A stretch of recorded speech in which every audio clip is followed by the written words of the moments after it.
All right, so I'm starting a new project, a small animation project, and I'm calling it a conjuring. The plan is to have a 1 minute or less than 1 minute animated short completed by January 1st, 2023. The fundamental problem is that I have no idea what I'm doing. I'm not an animator.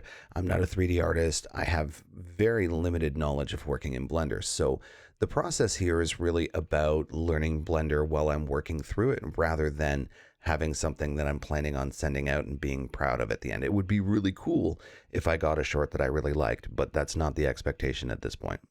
Now, this is the first week of going through this process. I'm planning on a weekly basis putting out these little kind of development slash production logs of what I've worked on and where I'm sitting. This one's a little bit scattershot. I didn't have a plan. The plan was to plan this week. So the focus will tighten up a little bit in subsequent weeks. But this week, really, the general theme was what do I want to do with this and what don't I know how to do? So trying to take that intersection of things and starting to work on them together to try and build up a little bit of knowledge and skill at the very least to be able to figure out what I needed to work on. This project is essentially just a guy in a cabin out in the woods trying to summon a demon. That implies that I need a character, and I want to have something a little bit stylized. It doesn't have to be anything special. I'm not looking for realism here. I am looking for cartoonish, but I don't really know how to create those characters, and modeling one just using, extrusions and stuff sounds like a lot of work and a lot of heartache. So I wanted to try out the sculpt tool. Hadn't worked in the sculpt tool previously. Wanted to see what kind of everything was, where it sat, what the tools were, how I could work with it. And this is what came out of it. It's horrific. There are a lot of problems there, but it's also not as bad as I was expecting it to be, considering I wasn't working off any references. I wasn't trying to emulate anything. I was just trying to put something together and then really quickly threw those awful eyeballs in at the end just to see how a pair of eyes would sit in a character. There are some good things in here that I like, and there's a lot of room to grow and develop. And I think once I start putting reference materials behind those sculpts, they'll get a little bit better.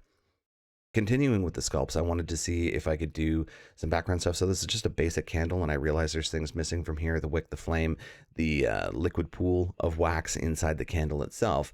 I was really looking just to see if I could get the shape and have it be convincing. And I mean, again, for not having any reference, for not having any direction on where I was going, just trying to put something together, I'm kind of happy with where this is. I'm much more confident that once I have some reference and I have some kind of staging for how I want to do these things and where I want them set up, that I'll be able to put something together pretty quickly, and largely it'll just be background. Honestly, I'm more worried about the flickering light of the candle than I am the modeling and making it look decent. Another consideration that I had was having my conjurer have his eyes change color while he's going through his little incantation. Now, whether that's turning, solid black, solid white, whatever, I wasn't sure how to do that. I felt like I could do it through a shader nodes and just be able to animate that, but I didn't know how to do it. So I went through to just try and prove out to myself that I could actually get it done. And then, like a lot of things, I kind of achieved the goal that I was looking towards, trying to get that basic bit of knowledge so that I can move forward,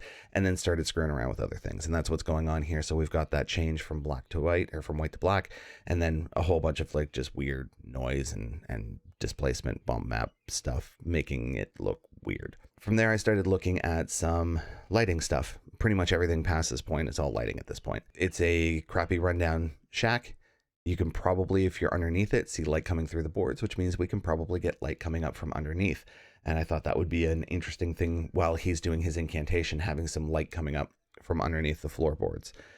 It didn't quite look interesting, so I put some volumetric fog in there and played with that a little bit just to try and give the light something to play off of, because there was really nothing for the light to play off of in the scene. And that looks okay, but it put me on this path of like checking out fog, volumetric lighting. So I put this together with the monkeys, with the monkey in the box, just trying to get some movement out of it. I think that's one of the problems I have with this whole like God rays idea, is it works great when you're trying to do still in Blender. You can get some really nice results out of it, but when you're doing an animation, unless there's movement around and kind of through that, it doesn't feel right. And even then, it doesn't quite feel right. So this is just me trying to get some movement out of it. And then I moved over to this idea of like texturing the fog. So you can see here that I've just thrown a texture into that volume, and it looks a lot better to my eye rather than this big static volume of fog.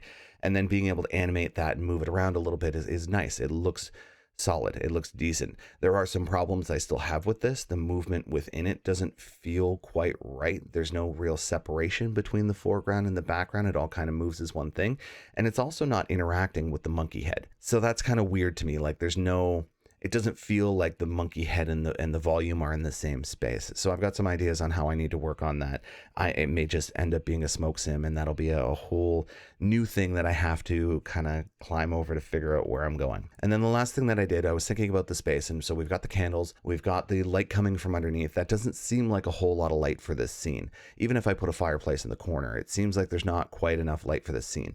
So I was thinking about bringing moonlight in through the window. And then as soon as you've got the moonlight, like how do you give that a sense of space in the scene? So you put things in front of it so you get occlusion in the light source coming in, and you get some movement around it, and it feels like you are in a location. The tree was super simple, just a proof of concept. Take a plane, extrude it out so it kind of looks like a tree, and then just move it back and forth. Rotation animation here to try and get some movement on it. And then I put some curtains in front to give it a little bit more of a lived-in space, a little bit of diffusion in some of the light, a little bit of variety to what's going on. And then again, once I had some progress and I'd gotten to where I wanted to get, why not just throw a monkey head in the corner with an emission shader and animate that? I think there's a little bit of volumetric fog in here as well, just trying to get it so that it feels a little bit more, a little less plasticky, a little less CG. Lots to learn, lots to do. Next week, I'm probably looking at set design. I really want to get a sense of what my set looks like. Designing sets is not a skill that I have a whole lot of experience or time developing. So there's going to be a lot of work there trying to figure out what my staging looks like. And then once I know my staging, then I can start planning my lighting, and I can start planning the setup for the character. And there's all kinds of stuff that I can do once I've got that planned out. So this is my next goal